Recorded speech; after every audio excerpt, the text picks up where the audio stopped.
How to breed danios. Zebra danios Brachydanio rario are the most popular and most common of all danios used in aquariums. Danios are from places like India and Pakistan and can be found in every type of water environment you can imagine, such as fast-moving streams, stagnant ponds, and so on. In addition to being a popular aquarium fish, zebra danios are also very popular for breeding. The only downside to breeding danios is that the adults like to eat their eggs and babies, so you have to use some tricks to protect the eggs so they'll grow into adults. 1. Creating the perfect breeding environment for your danios.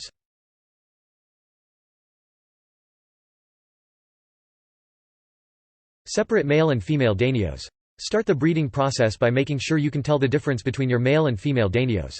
Male danios are normally skinnier than their female counterparts, and their colors are usually more vibrant. If the females have started to produce roe eggs, they'll look chubbier.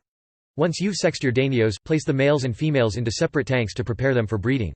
If you're having a hard time sexing your danios before they've been conditioned, you may need to feed them premium live food for a couple of days before you'll be able to tell them apart. Once you can tell them apart, separate the males from the females. Feed your danios high-quality live food. While your male and female danios are in their own tanks, feed them high-quality live food. Live foods for danios include Daphnia, bloodworm, and mosquito larvae. You should be able to find live food at most aquarium stores. Continue this process for 1 to 2 weeks before attempting to breed your danios. If you are unable to obtain live food, you can use frozen food as an alternative. 4. You should notice the female danios grow rounder as they're being conditioned. This is a great indication that they're developing a lot of roe and are ready to breed.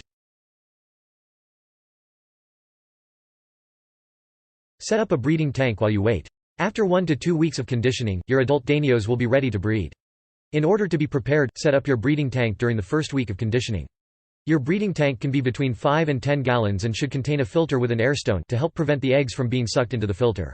If you use tap water for the tank, make sure to add a water dechlorinator to the water. Add a heater to the tank and keep the temperature between 72°F and 82°F. Choose between the marble method, the breeder net method, or the spawning mop method for the configuration of your breeding tank. Once you know what configuration method you want to use, you'll know how much water needs to be put in the tank. Move your danios to the breeding tank. Once 1 to 2 weeks have passed, move your danios to the breeding tank you've set up. It is best to partner 2 males for every 1 female you move over. Normally danios will breed within 24 hours of being placed in the breeding tank. If they do not, leave them for another 24 hours. If 48 hours pass with no spawning, put your danios back in their separate conditioning tanks for a little longer, and continue to feed them live food.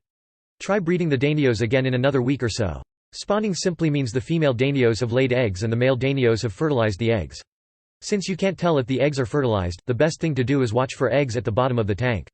Once you see eggs, you know your danios have spawned and you can move the adults back to their regular tanks.